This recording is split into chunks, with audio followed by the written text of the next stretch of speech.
Dikkat değil. Yine gitmiş abi.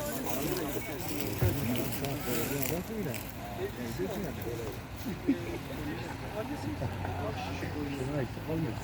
Neden geldi? Yakalamazsın ya.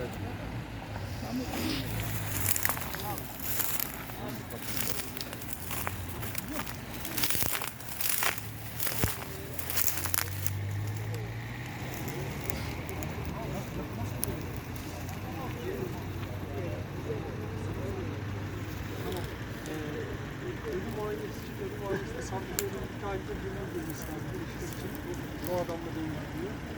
O zaman hastanede beklesin. Yani başını sağlasın.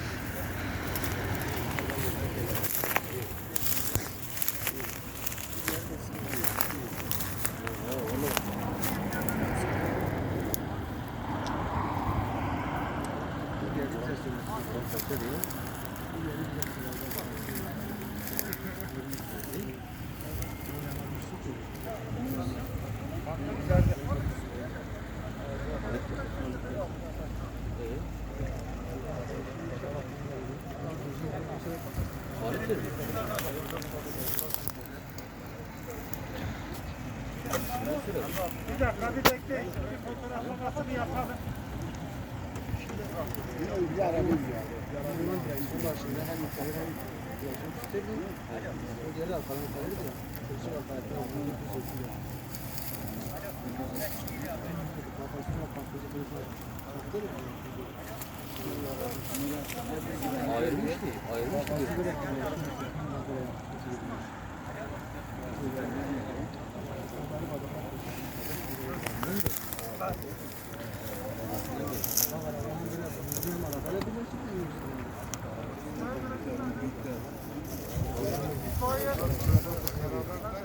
Ben vurdu orada söyledi. Gelmedi. Bak. Atıyor. Yok.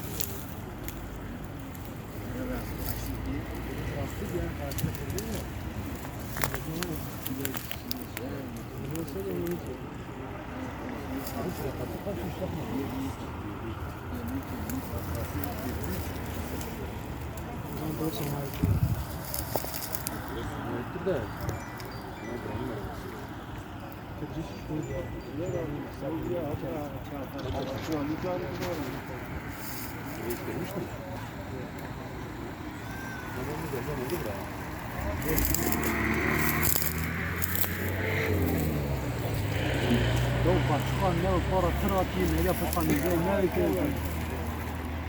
Yatak benzer ver işte. Böyle yapışkan bir